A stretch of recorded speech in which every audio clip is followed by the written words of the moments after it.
Vampires, real or myth? In modern times, the vampires is generally held as to be a fictitious entity, although believes in similar vampiric creatures such as shit, Ferratu, Dracula, and the Chupacabra still persist in some cultures. Nevertheless, these icon mystic monsters people say roamed the earth, but who's to say? Let's get into it. This is the Texas Tinfoil Podcast. I'm here with my co-host Tex. I'm Moog. Anyways, so tales of vampires have been found in the cultures all over the world for thousands of years, from Lima to ancient Greece. You know what I mean?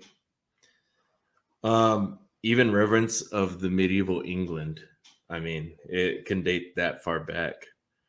But the vampires that we know today are largely derived from the folklore of Eastern Europe, established, popularized by the 19th century by authors such as John. I'm gonna try to say this without butchering it, but his name is John Pidori, and Bram Stoker's, which is the most popular thing, because he did Dracula. We all know this, and he's just one of those popular guys. Even John Poldori, I can never say his name. I don't know why. I can roll my R's as a Mexican, but for some reason I cannot do this one. But yeah, I get the gist. I don't want to try to butcher this man's name. But the question relays, do vampires really exist? So let's throw open our coffin lids, venture out into the night, and feast on these bloody banquets of all these stories, man. So let's get into it. So in 1591, there was a story about a shoemaker of Brazil. I'm probably butchering it, so bear with me on that one. It says it was a real life incident that took place in a modern day of Warklaw, Poland. It was September 1591. A well-heeled shoemaker named Vet. I always got to say the W as a V, so it's Velmrikus cut his own throat. The day after he did that, he was buried. Not long before, people said they saw a ghost walking around town. Here's where it gets interesting. And so when they spotted this ghost walking around town, the dead shoemaker was also reportedly getting into bed with people at night, gripping their arms and legs so firmly that he bruised them in the shape of the fingers, like the shape of fingers of his body. So when you grab it, kind of like the fingers like kind of like imprint on you as a bruise. Mm-hmm. And then about 7 months, the local people had convinced that they had a vampire in their town. Because when they so what they did was they basically unburied Van Wyckus' body, and they found that he looked still fresh, which is crazy because you would think you would go into rigor mortis and then start decomposing afterwards, after the process. For those who know, but they're saying that this body was actually fresh, like he was freshly buried, like the day of, and his skin was tight like a drum, which basically means it's probably like sucked in or something, kind of like I would think. And they said there was a mole on his foot, which they expected to be a witch mark. It kind of reminds me of like something that would happen, like in the Salem witch trials. Witch, It's weird to go after somebody because they have a mole on their foot. Yeah, this guy's dead. You know what I mean? So what they did was they unburied the guy, and they reburied him under some gallows.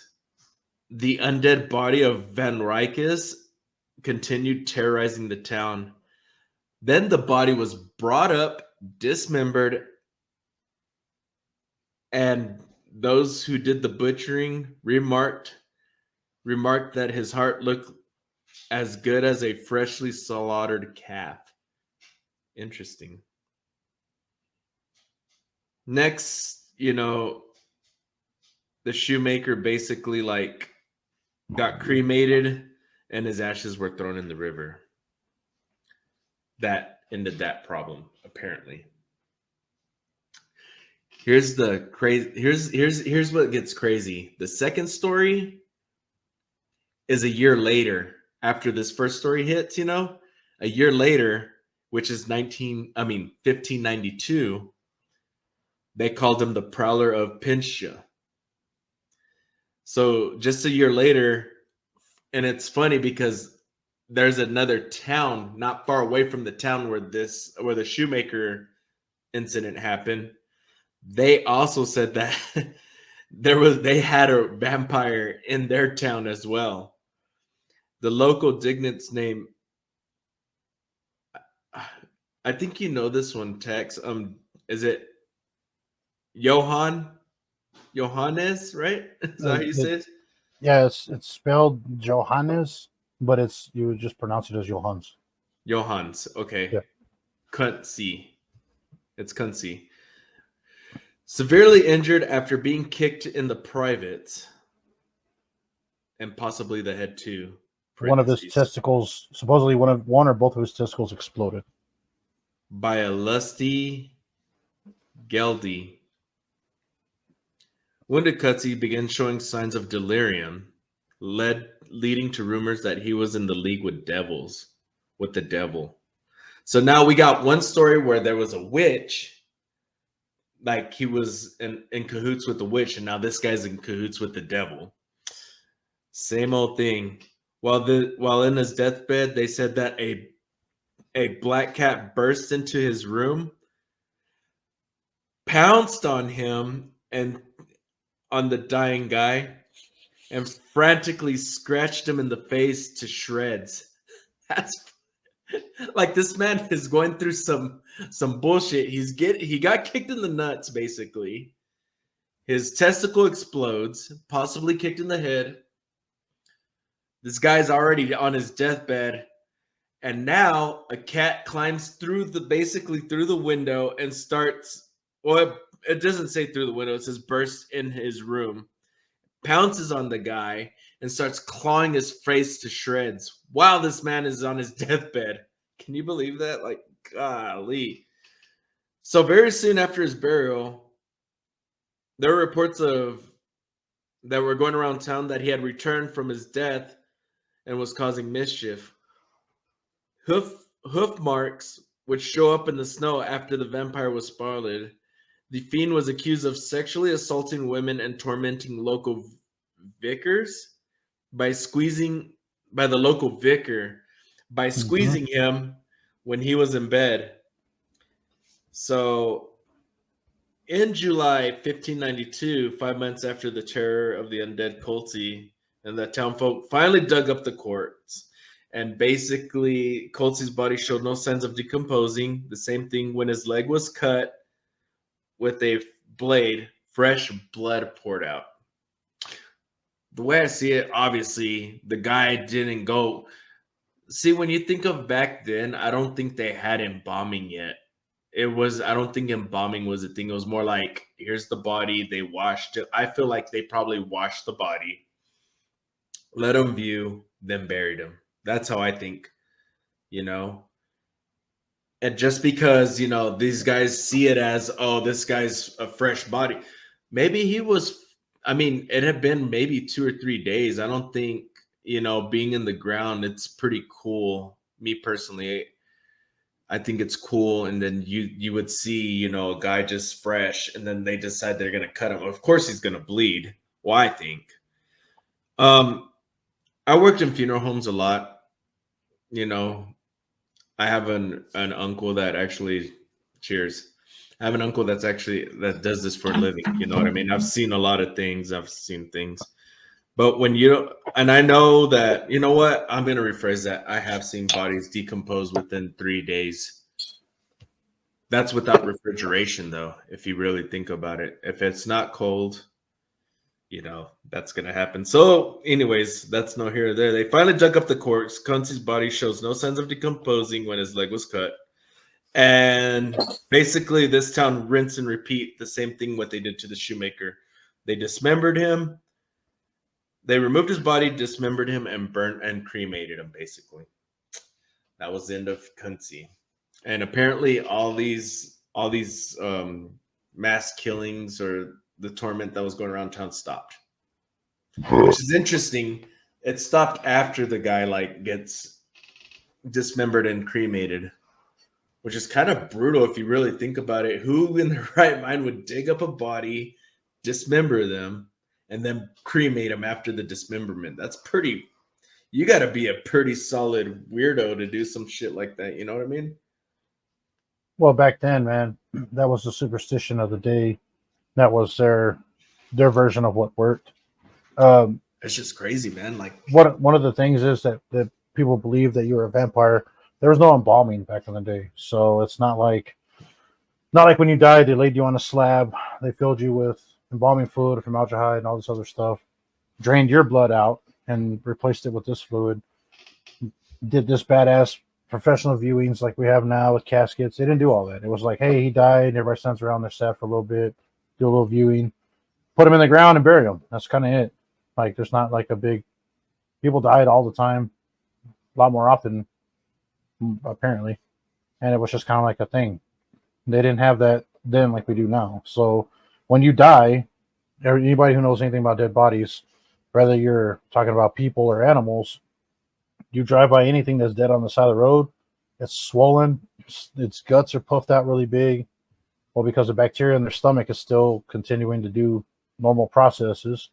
Only difference is you can't burp, you can't fart, you have none of these gases getting into your bloodstream, which make it to your lungs that you exhale. Your body has ways of venting gases and fluids out of your body, right?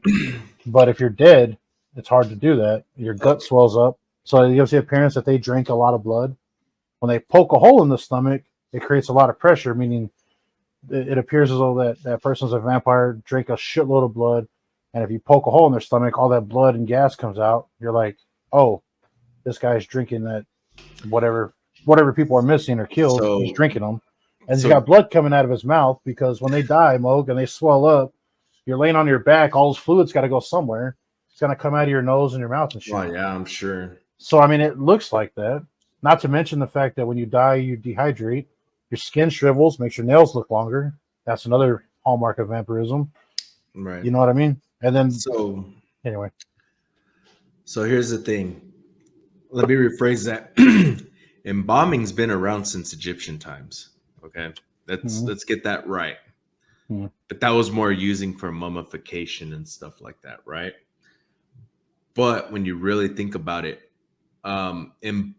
embalming was relatively a new technology, and it was done in the 1800s in the U.S. Bodies were first soaked in arsenic or in alcohol, for about 3 pounds per body. You know what I mean? And that's how they preserved, some of them were even preserved in bottles of whiskey, believe it or not. That's how, it started. So this happened in 1590, 91 and 92, I believe, if I'm not mistaken, when I said that. Let's see. Yeah. 92 and 91. That is correct. 1591 and 1592. So you would think that if they did embalm, it would probably be similar to what this was going on, but I highly doubt it. Like I said, nobody really started embalming till 1800s. The Egyptians have been doing it for a long time, since biblical times, but that was due to mummification, I think. is what it was. Well, the Egyptians when they practiced it, it was way before. It was BC. It was Before Christ. Okay, yeah. like 3,000 something BC, because that was part of a religious practice. They believed in Right. the kings resurrecting and all that stuff. And But they you would would take their think, organs, put them in pots, and they would lay out all their stuff around them that they felt that they need in the afterlife. So I right. mean, that's neither here nor there. But But that's so, just, this pertains to the story. We're just saying, like, if you mhm. really think about it, I don't think they would but really. what are the? Well, we're not talking about these guys in Egypt. We're talking about these guys Right. No, no, I'm in, saying, like, in Europe, right? if there was a practice, it would probably be no better than the 18th century or the 1800, not the 18th century, but the 1800s way of probably doing things. We didn't start practicing in the US till 1800s. So if they started practicing, it was probably the same type, and we're just figuring it out barely in the 1800s. So you know what I mean? So I think that even though that, like you said, blood coming out of your mouth just due to all the the gases, the pushing the blood up into your mouth, it's gonna probably look like you suck some blood from somewhere. Hmm. People, most people, I feel, make up stories either to A, get a rise out of people, or B, to explain the actions of what's going on at that given moment, is what I think. You know what I mean? Your your old school trolls, which is to get a rise kick out of people's rising and freaking out, or to explain something that they do not understand. Well, what followed the vampires when they showed up? Right. So you would Uh, think 1591 shoemaker, they they believe that he was in cahoots with the witch. That's how they explained the vampirism for him. Maybe some hag or something. He went to go see a hag, and probably the pissed off the hag, and she cursed him. Who knows? It doesn't necessarily specifically say how he got that mark. They just saw that there was a mark there, the mark of the witch. 92, 1592. The stalker. What was it? The prowler. Excuse me, stalker, prowler. Kind of the same thing almost. Anyways, they said he was in cahoots with the devil. Why? Because he was delirious. Apparently, when you're delirious, you're in cahoots with the devil. That's the way everybody sees it. right. Fuck my mental health. You know what I mean? He's delirious. That means the devil's got him in his locks. What is mental health in the 1500s? I don't know if there's such a, they may have been such a thing. I haven't looked into mental health like that. I doubt it. You know, Maybe not as brutal as we make it sound right? now. Who knows? I mean, you can't lump all of Europe east or west or central or southern or whatever. Everybody has their different ways of You can, thinking yeah, things. you can't lump everybody together in one spot. All I'm saying is, if you know people are a little off or a little different, there's probably going to be a like, hey, oh, that's I don't know, Johan's boy. Yeah, he's a little, and he can still work a farm and herd sheep and feed the cattle. Then yeah, he still obviously serves. He's He's still he's able to do he's, his he's duty. able Yeah, he's able to do stuff. but there was no like, hey, we need a psychiatrist to sit down with this.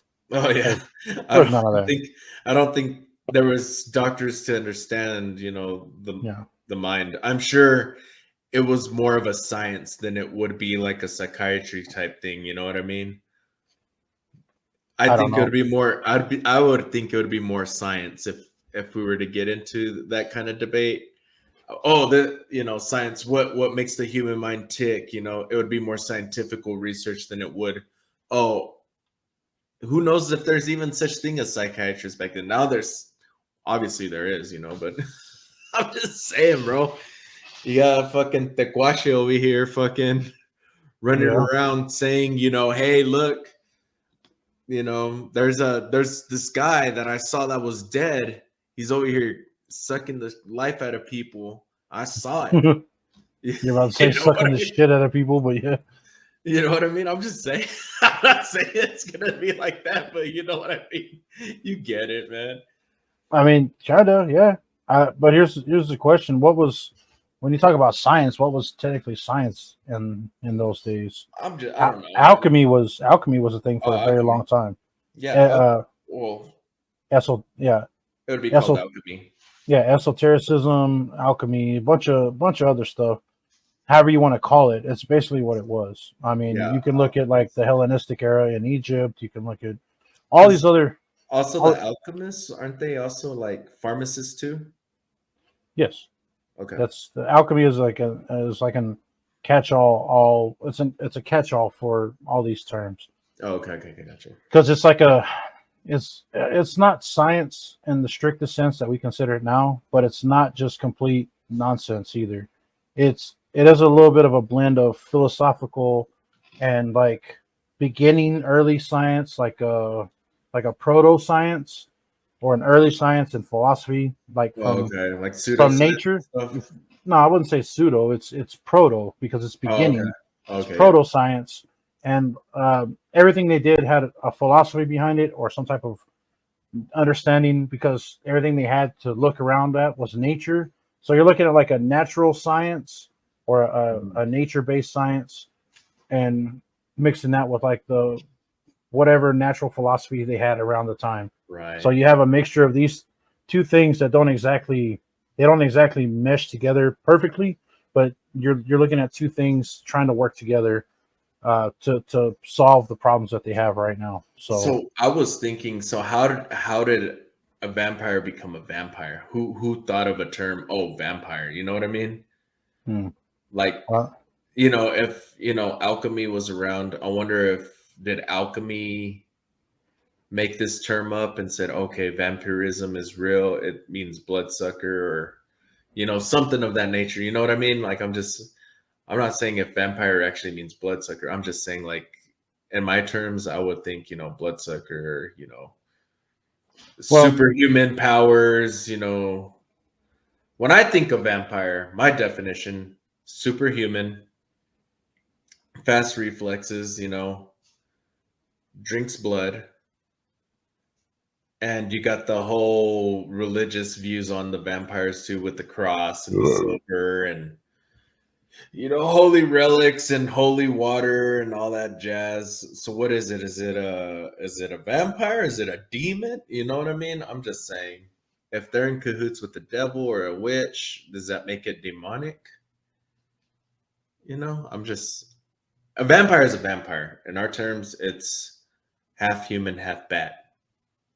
That's mm, when you mm, really think about it, like the way society had pertained to a vampire was half bat, half human, or a humanoid bat thing, basically, that drinks blood. That's how society pertains to, just like the werewolf, a dog man, right. basically a humanoidic dog or wolf, should I say, because there's two different things, but that's how society pertains to that. So, vampire, are they real? Okay, I'm going to get into this part. Yes, they're real, but not in the sense that I think that people portray, with the fangs and running around like diving on people and sucking their necks and running away, kind of thing. But I believe there are people who literally like to drink blood, which are vampiric, you know, blood drinkers. I think it's a real practice. I feel like it's a practice, not like people who, you know what I mean, have superpowers and like jump like 50 feet in the air. You know what I mean? I'm not saying that, but I really do believe that there are people that are vampiric that actually drink blood. Maybe they like That's the taste. Maybe it's a fetish. I don't know. yeah. I was just about to say. I think it's more for that reason than it is for Pleasurable. survival. You think it's more for pleasurable reasons and it's a fetish? Or do you actually believe they really believe that if they don't drink blood, they will never, you know what I mean? If it's real in the old sense, the folklore sense, no. No, I Um, don't think so. I think it's like a man-made thing, a fictitious thing. I think vampires were a an old, similar to the other mythological things. Right. It was man's man's simplistic answer to things they couldn't understand. They weren't aware of germs and bacteria back then like we are now. Right. People that got sick with the plague from God knows what at the time, wherever they're at, when they get sick. Well, the easiest way to explain that is, well, they got bit by a vampire, man, and the vitality, they're losing the vitality of their life because it's being drained from them by somebody. So it has to be a Right. vampire. And it When could you're have been watching, from like a tumor or a cancer cell that they've never made.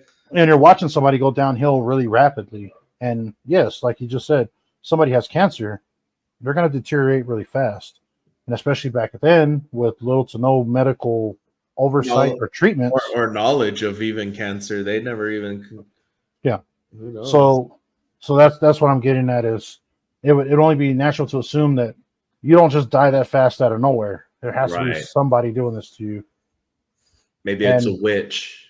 Maybe yeah, it's a hearse. You never know. Something crazy.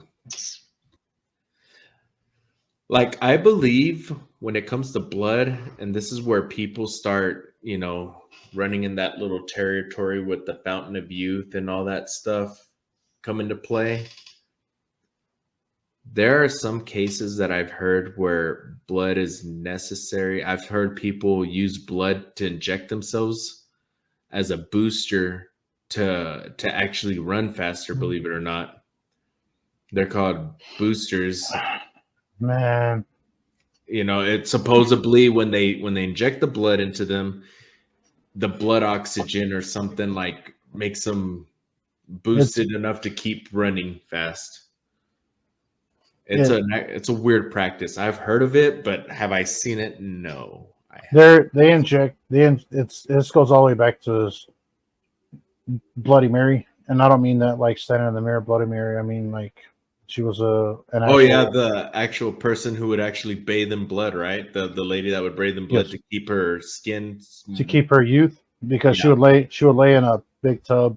She would hang virgins, good looking, beautiful virgins, above this bathtub, this big tub she would lay in, and have their throats slit and would bathe in their blood to maintain her youth. So that idea of putting younger blood in an older body for rejuvenation goes all the way back to there, and even beyond that. So to say that it's fake science, there is something behind it, but the application of it is not. It's not that far fetched. I've always had the Because theory if of you the blood. if you get somebody who's 18 to 20 years old, their blood is in good shape. They don't have any diseases. They have no anything, and you get a transfusion from that person. You're infusing blood cells that are newer, that are younger, newer, whatever, more vitalic is the word I think they use. Vitality, because that's how you get your So vitality. Got you. they hold more oxygen. They're better made because they're newer blood cells, Right. as opposed to a 60-year-old man who's, because your blood comes from your bone marrow, who over the years has gone through significant time degradation and Probably crazy damage, stuff. damage and everything else. You inject that fresh blood, heavily oxygenated blood into a person that's old, they're going to feel like, oh man, I'm spruced up, I'm ready to go. Right. That's something that's not completely far fetched. That's something that they've done already. They've tested that, and it works. Not to say that it lasts forever, because it doesn't. Because eventually those cells die, like all cells die. Texas, how about you take it away?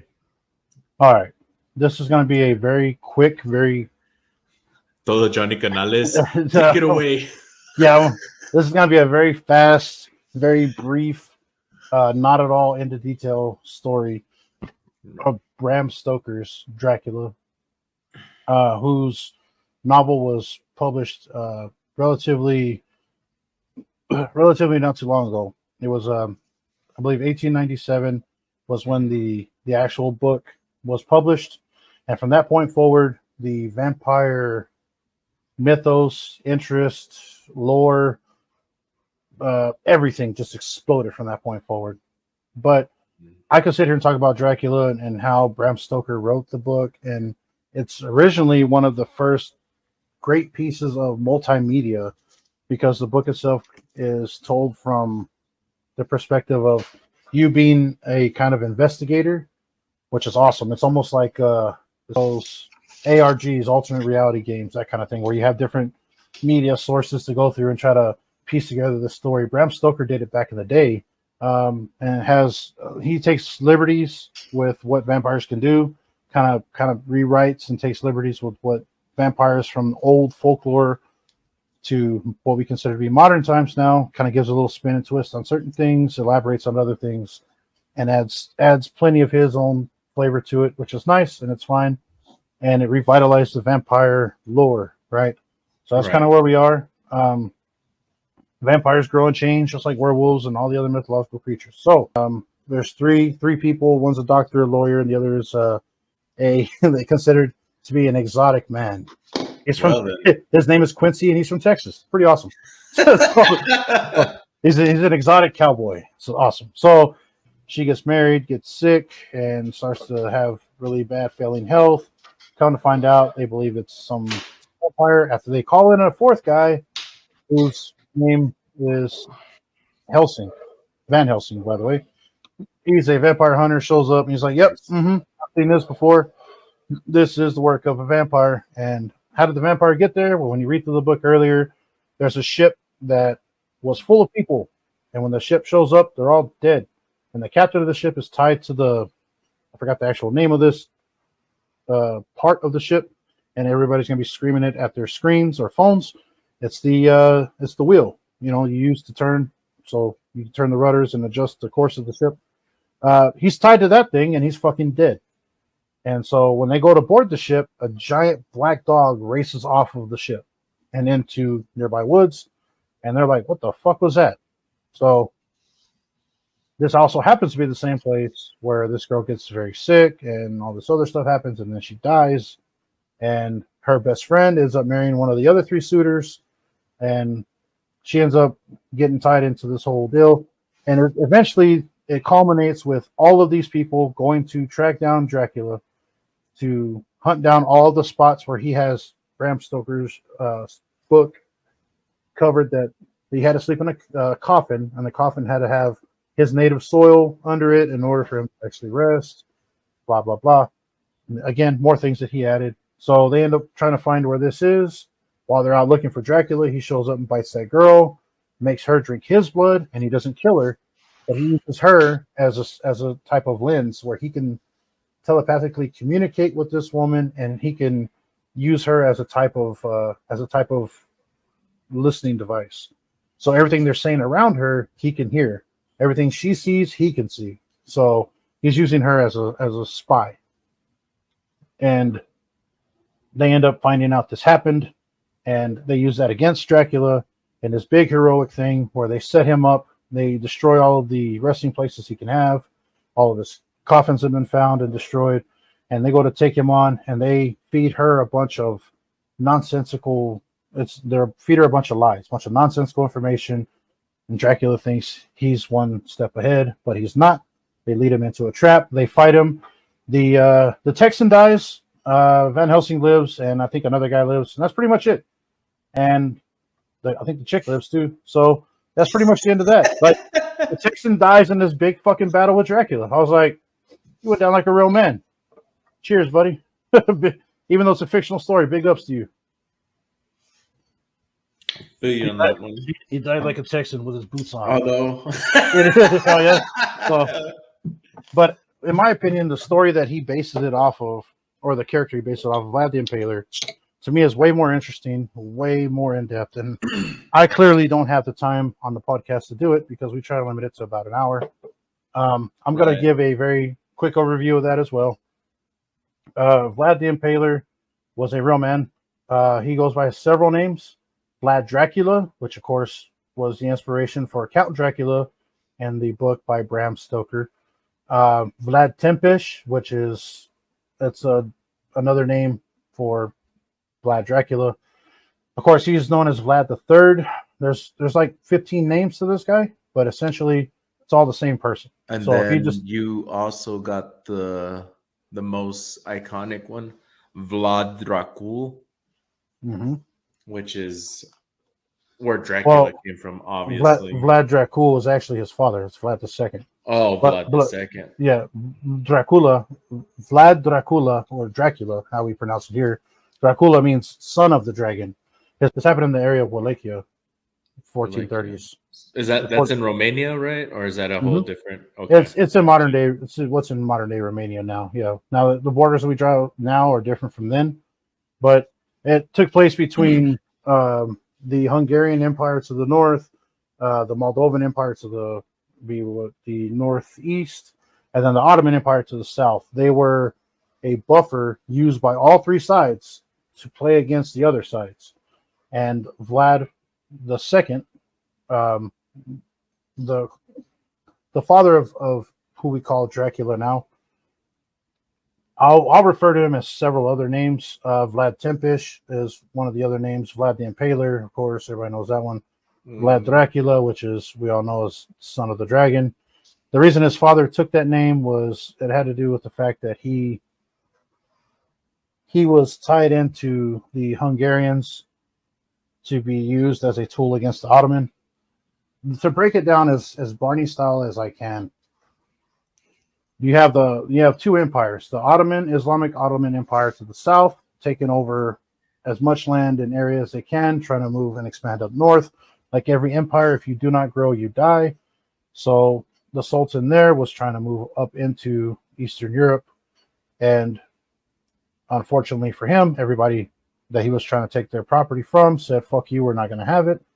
And they were part of what was considered to be the Holy Roman Empire. Good luck with that, because there's a lot of people on both sides, and the fight's not going to stop until eventually it does at some point. But that's not in the scope of the story.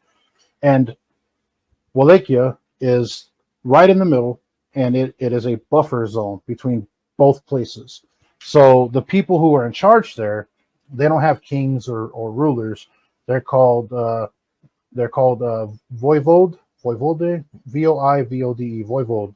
mhm. It's a type of they call it would be similar to a prince, but the title mainly translates to prince, not king. It would be a prince in that sense that he runs the country. And then you Right. have the aristocracy underneath him. The aristocrats kind of decide who takes that position, who doesn't, that kind of thing. The way it was set up is very different than what we see most of the places, other places around Europe, but that was kind of what it was. His father was played by both sides, and he tried to placate both sides to avoid his country being completely overrun by either side, and was trying to maintain his own kingdom and trying to keep the Hungarians from coming in and invading and wiping them out, or the Ottoman coming in, wiping them out, and installing a type of puppet state for either side. So him and his sons, which he had several, him and his sons, that was their goal, was to try to keep their country, which is hard to do when you're between two giant empires, right? So that was kind of what happened. He was brought in by the Sultan. He tried to play both sides. Eventually, the Sultan kind of figured this out. He called for Vlad II to be brought in. He was, and he brought both of his sons with him, the two younger ones, Vlad Tempish, and then his other brother Radu.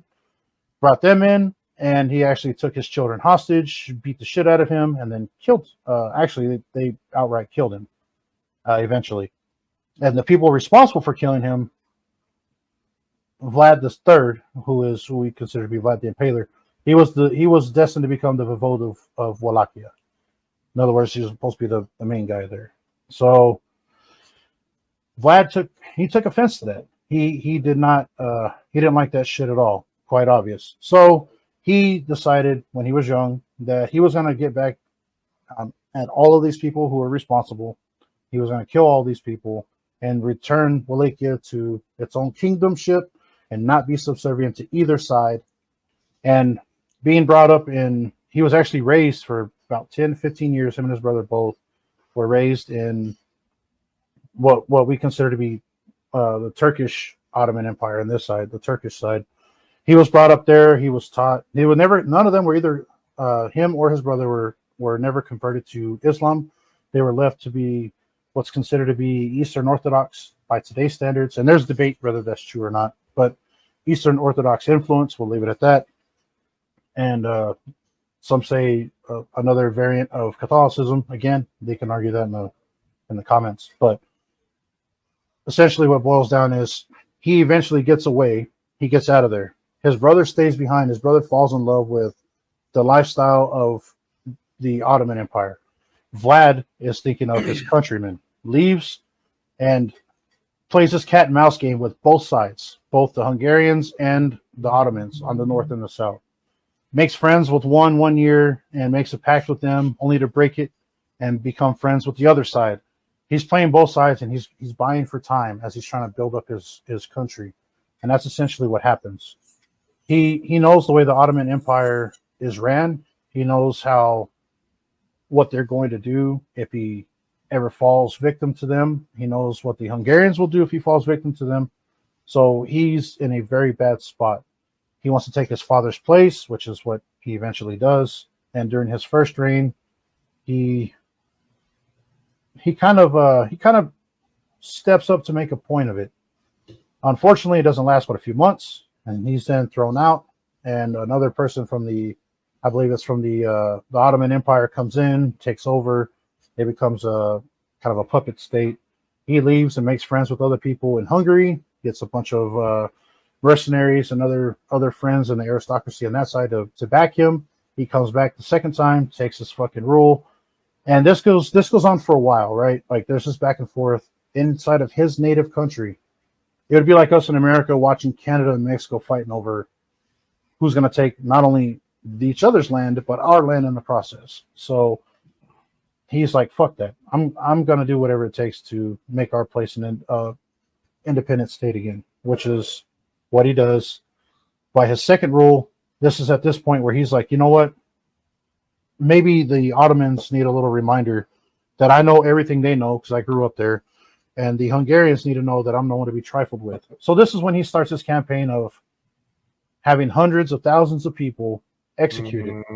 Okay. This is when he starts putting spikes in the ground and stabbing people on the spikes. I mean, through the anus, out the neck, out the mouth, out the throat, out everywhere. Fuck these people.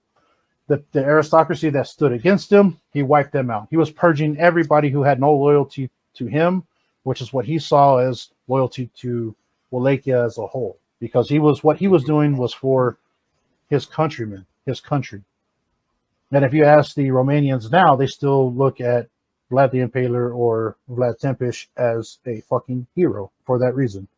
Because he was trying to find a way to not be a servant of either one, but to continue to be his own man. And that's what he did. Yep. And as he's killing all of these people, these are all of the people inside of his own country that are all about money. They're not about protecting the country. They're not about the people. They're not about anything. They're about lining their pockets, playing either side and both sides. They don't care. It's about staying in power, staying with money, staying in some form of control. He wasn't down with that. So he murked them all. And all of his soldiers that were loyal, he basically restructured the way the country was to be set up. He restructured some of the social classes. It was revolutionary for its time. And these are the cliff notes. You guys can go in and read through it. It's amazing, the shit that he did. And he should have been killed several times, but always managed to escape. He always had several loyal people with him who helped him pull off some of these battles that he should have been killed in, because he wasn't the guy to point from the back and tell people what to do. He rode into battle. He rode into battle with his people. So that's another thing that showed he wanted to show everybody he was not a politician. He was a warrior, which is another thing that's different from people of the time. Pretty fucking awesome. So he eventually has to face down his own brother, surrounded by the stench of death, and everybody just, you know what I mean, watching this fucking horror in front of him. And after losing several battles, because remember, Vlad the Impaler or Vlad Tepes was a warrior. He was a soldier. He knew how to fight, and he was a good tactician.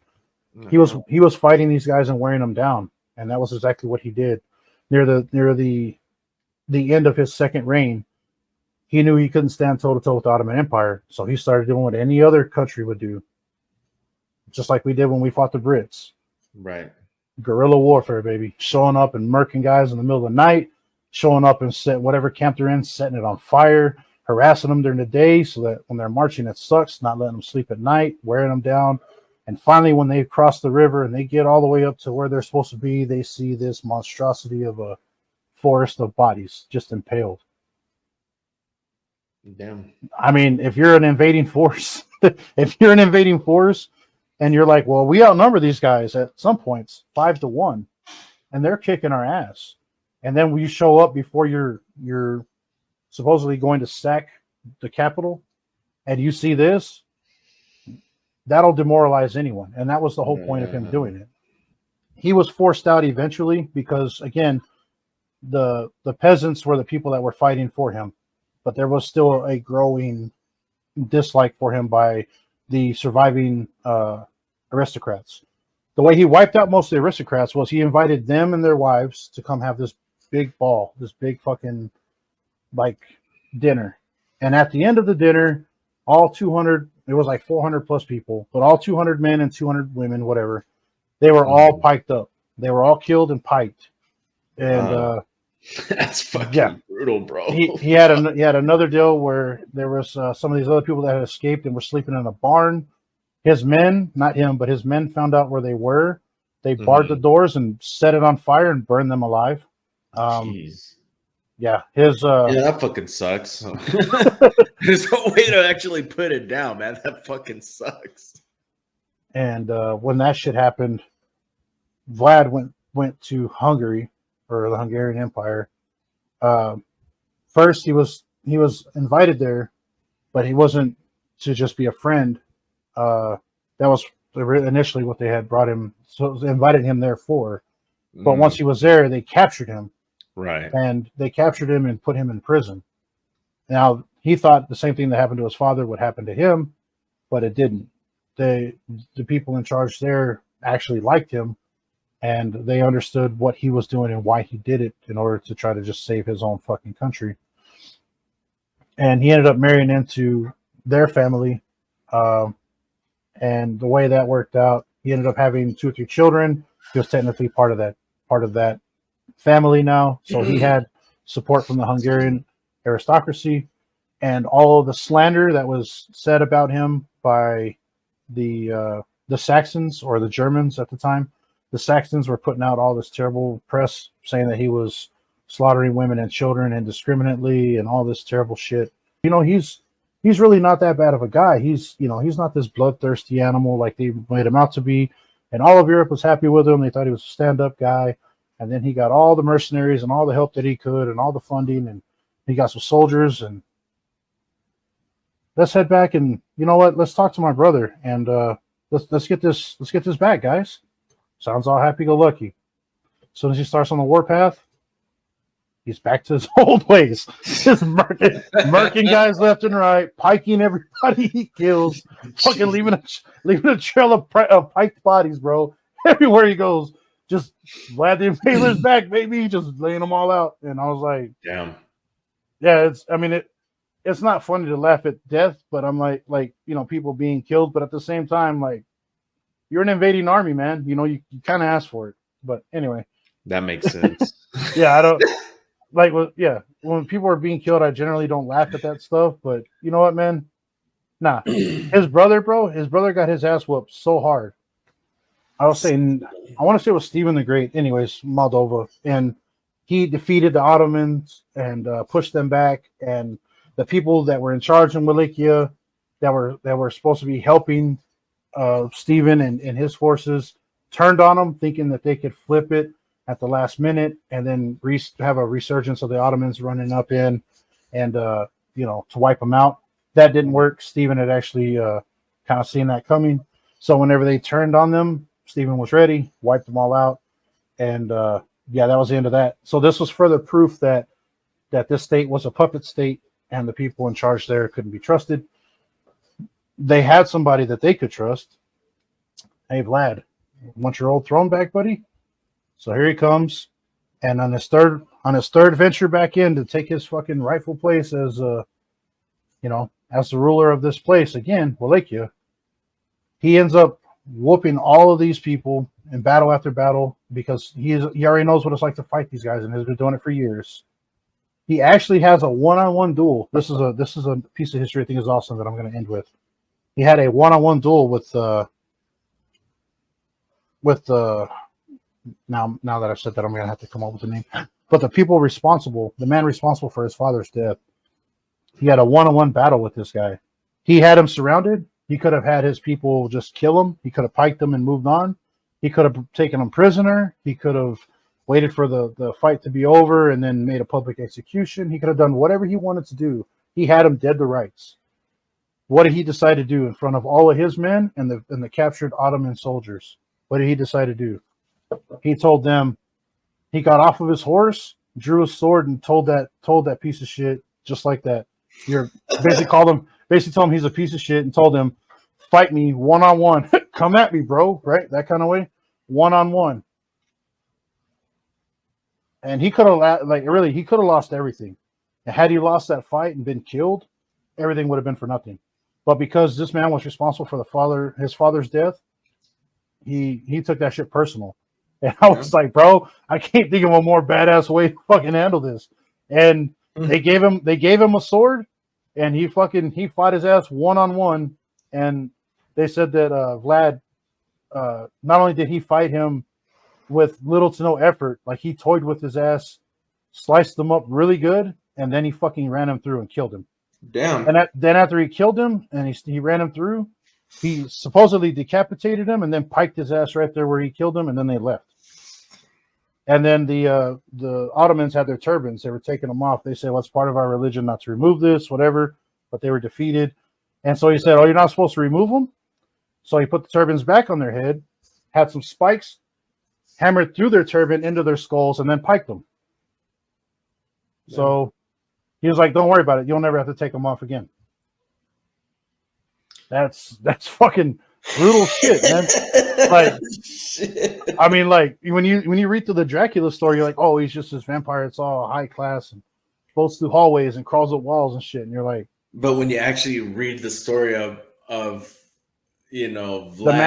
the man that inspired it, like, he's more brutal than that's what I'm saying. He makes Dracula look like a fucking saint, bro, compared to what this dude did. Well, I mean, I don't know about a saint, but to me, if I saw that man in real life, that shit is way more terrifying.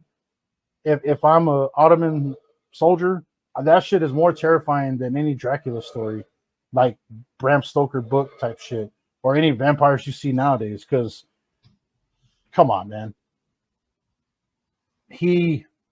At the time, there's a reason why people remember him and they don't remember the Ottomans he fought against. Who was the Sultan he fought against? Do you remember his name? Nope. You know why? Because fuck that guy. You know why? Because fuck that guy. He's probably in a pike somewhere, still hanging there from these years. And I'll just his name was Mehmed, M-E-H, M-E-H-M-E-D, Mehmed the second. And he was a sultan, man. He was fucking big dog, right? Not to say that his name won't be remembered, but we're not talking about him today. You know what I mean? Modern day tactician. This guy knew what he was doing. Yeah. Yes. So there's several times, and he almost killed the Sultan on one account. He almost got him because he had captured a bunch of. No, he failed. He captured a bunch of Turkish soldiers and tortured the shit out of them for a few days. Got all the information, figured out where the Sultan was camped at, attacked that spot, but the Sultan wasn't there. It was actually a fake camp. I mean, it was a real camp, but he wasn't camped there. The Sultan was camped next to that one. So whenever they attacked it, the Sultan's personal guard were ready to defend, and that's what happened. Well, and his death is like really like masked in history, because one version of it was they caught up to him, they killed him. He was ambushed by the Ottoman. They killed him, cut his head off. The Sultan put it on a pike and like did to him what he's done to all his people before. He piked his head and was like, oh, yay, we won. The other version of the story is he was killed because he was dressed as a Turkish soldier and was on his way out to do another raid, essentially to cause problems within another Ottoman Empire camp, and then lead another raid and attack them. He was killed by friendly fire by the what are they, the Moldovan, I think it's the Moldovan army or mercenaries that were there, killed him by accident. The third one was he was assassinated in camp by Turkish That's what I heard. The mercenaries. the assassin mercenaries killed him in his campsite. Yeah. So that one of those three stories is true. I don't know which one, and of all the reading I've done, none of them seem convincing. No one is entirely sure on how he died, or where he died, or when he died. They just know it was somewhere between the end of that year in December and the beginning of the next year in January. So his body, no one knows where it is either, but he became very close and very friendly with a bunch of monks that were in Wallachia. And the story, the word on the street is, I don't know if this is true or not, but the story is his body, where he's buried, is actually in a monastery. These monks have his body and they have it buried, and they watch over his corpse. In other words, like he's dead and gone, but you're not gonna ever. They won't let you or anyone in there to see the body, and a lot of times they outright deny that they even have it. But folklore and rumor and popular myth is they have the body. Dracula, or the mythos around Dracula, Count Dracula, has been in pop culture for, since Bram Stoker, really. Several movies, books, a bunch of other media has been produced, mostly movies. There's a play about Vlad the Impaler that was done in like the 1970s, late 70s, early 80s. It was, let's see, and Romania, of course, they have their own movies and dramas and stuff about Vlad the Impaler, or Vlad Tepes. Bram Stoker's Dracula. The book came out in 1897. They made a movie in 92 about it, and it's got Gary Oldman in it, and it also has oh yeah, it does. It also has Winona Ryder, and it has surprisingly, it has Keanu Reeves in it, and Winona Ryder. So it's crazy. Like, well, I wouldn't say Dracula himself, but the vampires, the werewolves. You have movies like Underworld. You've got tons of other stuff. What is it? The sparkling vampires, everybody's favorite. The Twilight shit. It's fucking disgusting. Whatever, man. Vampires. I think Alucard said it best. Vampires don't sparkle. But anyway, yeah, that's not including Helsing, which is a manga series that was later adapted into an anime called Helsing. It was made in 1997 by Kota Hirono, which is a Japanese manga artist and storyteller. Pretty awesome.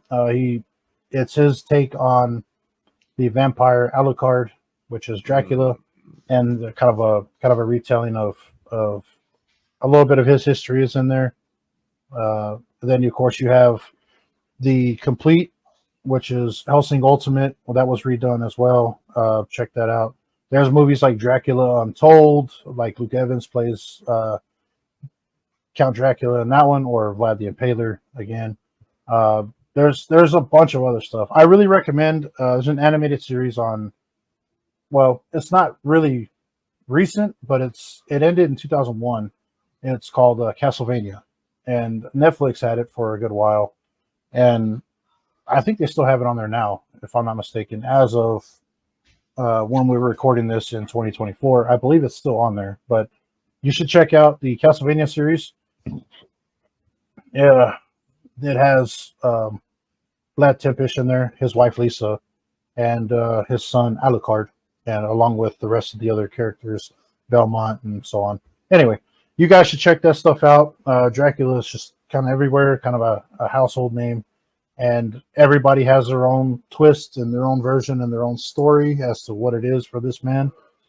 But thanks to Bram Stoker, who started that way early on, and That's kind of trying to wrap 16 hours worth of things And one and into, a quarter hour, half an yeah, hour. into about an hour. So So, but anyways, guys, we're signing off.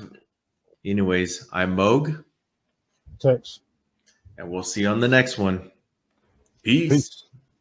I can feel the blood creeping up from the heathens. Got will, got fight, got pride, got reason. If they wanna go eat, then you know I'm gon' feed them. If you're coming for me, hope you're ready for a demon. I got eyes in the back of my head, I'm seeing. Take me for granted and you know I'm leaving. I'ma take what's mine with the webs I'm weaving. I could take this crowd from seeing to believing. Got it.